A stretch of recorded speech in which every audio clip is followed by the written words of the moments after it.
朋友们，大家好。银行呢出现了一个取款潮，宁愿呢不要利息，也要把本金给取走。那么到底是怎么回事呢？你有没有遇到过这种情况呢？就在前不久啊，国内一些地区的银行呢出现了一个取款潮，一些储户呢是排队等待取款，有的人呢甚至宁愿损失利息呢，也要把本金给取走。对此呢，有业内人士就表示啊，今年以来，像辽阳的一个太子河村镇银行、辽阳的一个农村商业等中小银行呢是宣布破产。很多储户呀就担心把钱存在中小银行里面，将来呢可能会出现问题，所以说他们就把钱呢从中小银行里面取出来，存入了国有6大银行，比较放心。对此呢，我们就认为啊，业内人士给出的分析呢还是有道理的。随着一些中小银行的一个破产倒闭的情况，不少的中老年储户呢确实有存款安全性方面的一个担忧。但是现在部分地区的一个银行呢出现了一个取款潮，恐怕呢也并不是只有这一个原因。银行呢出现取款潮呢，应该还有以下几个方面的一个因素。那第一就是存款的利率是越来越低啊，储户呢存款呢开始分流了。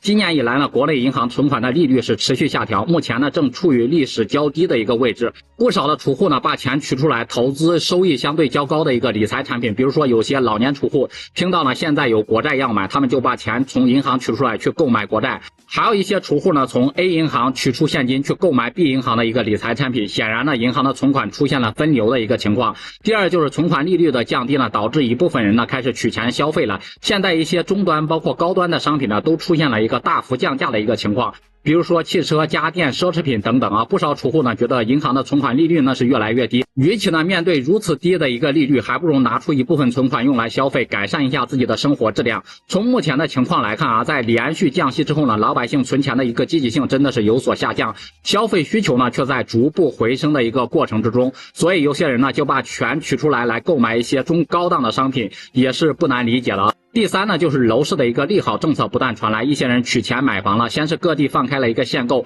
很多银行包括房贷包括首付的比例呢都是不断在下降。而进入9、10月份之后呢，北上广深等一线城市相继出台了认房不认贷的一个政策。对此呢，一些人就担心后续房价会出现报复性的一个反弹，认为呢现在是买房的一个好时机，于是呢就着急把钱从银行取出来付首付啊。所以前些日子呢，一些银行就出现了一个取款潮，也就不难理解了。如今呢，一些地区的银行出现了取款潮的这种现象，这既有老百姓对中小银行可能出现破产倒闭的一个担忧，也有人们呢对银行的存款利率越来越低的一个不满。很多人呢被迫把钱取出来用于投资和消费。当然了，还有就是楼市的一个利好政策不断，一些人呢想趁机买房置业。不过呢，我们还是要提醒大家不要投资那种高收益的理财产品，因为高收益的理财产品所对应的就是高风险。此外呢，我们要根据自身的一个实际条件、经济实力呢去买房。不要一听到什么楼市利好的政策就取款买房，那肯定也是不明智的一个行为，不明智的一个选择。